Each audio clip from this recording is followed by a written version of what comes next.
Thank you very much, Mr Speaker. My question is to the Prime Minister.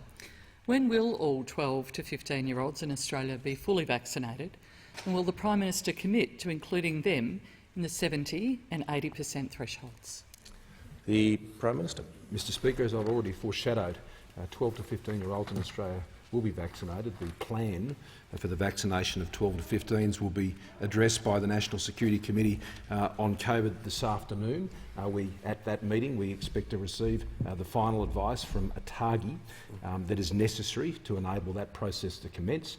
General Fruin has been preparing that plan in anticipation of that, Mr Speaker, and we'll make further announcements after that process has been completed. The National Cabinet is meeting tomorrow. I'll have the opportunity to inform them of those arrangements, and they will, of course, have an important involvement in that process. Those 12 to 15-year-olds, the Doherty Institute, which has provided the scientific modelling that has formed the basis of the national plan, has made it very clear that they have not considered it necessary to include 12 to 15s in the overall vaccination targets, Mr Speaker, but that does not mean that they shouldn't be vaccinated. Of course they should be vaccinated, Mr Speaker, and the government will ensure that they are vaccinated. That is very important, Mr Speaker. I have two daughters, aged 12 and 14, and I think it's very important they become vaccinated, and they will be.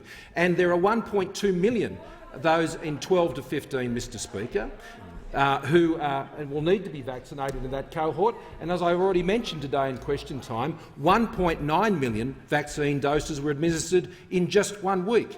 And so it is entirely possible.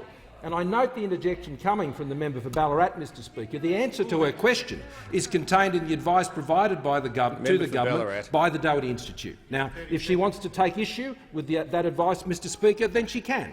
But we are going to continue to act consistent with that advice, because we believe that advice has been incredibly helpful in framing that national plan. So I want to make it very clear to the parents of Australia, Mr Speaker, that the government will be ensuring that we are vaccinating children aged 12 to 15, consistent with the very clear medical advice that we will be receiving, and we will be doing that as an important priority together with the vaccination of the broader population. But the Minister for Health may wish to add in the very little time remaining.